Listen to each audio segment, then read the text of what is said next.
Hi!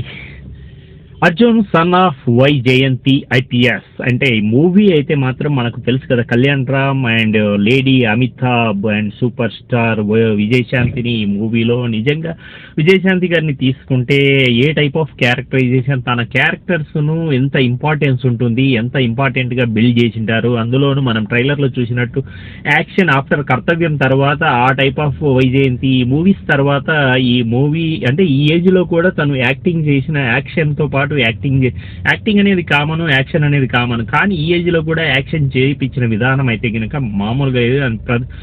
Director Pradeep Chilukuri అస్సలు మామూలు ఈ సబ్జెక్ట్ ఎందుకంటే ఒక మాస్ ఆడియన్స్‌కు, మాస్ పల్స్‌కు ఎందుకంటే 'కళ్యాణ్ రామ్', 'పటాస్', 'బింబిసారా' ఇలాంటి మూవీస్‌తో దూసుకు వెళ్ళే టైంలో ఇటువంటి మూవీ తను కూడా ఎందుకంటే ఎన్టీఆర్ చెప్పినట్టు ఒక లాస్ట్ సెగ్మెంట్ ఏదైతే ఒంటి చేత్తో ఎందుకు నడిపించాడు అండ్ మదర్ సెంటిమెంట్ ఏంటి, ఆ మదరుకు అండ్ కొడుకుకు మధ్యన ఎందుకంటే అందరూ చాలామంది 'విక్కీ దాదా', 'కిరాయి దాదా' ఏదేదో కొన్ని టాపిక్స్ అయితే వచ్చాయి. ఈ మూవీకి కాపీ, ఆ మూవీ కాపీ అని. కానీ అదేమి కాదు.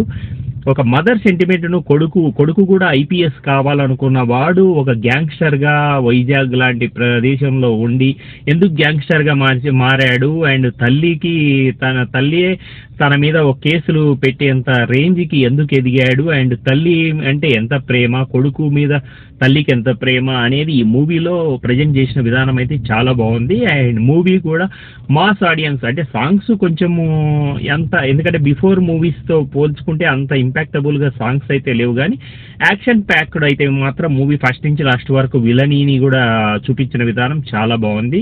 అండ్ మాస్ ఆడియన్స్‌కు మదర్ సెంటిమెంట్ కనెక్షన్ చేస్తూ అండ్ విలన్స్‌ను ఓ రేంజ్‌లో అలాగే జనాలను కాపాడుతూ ఆ క్యారెక్టరైజేషన్ అయితే చాలా బాగుంది. And please watch in theatre.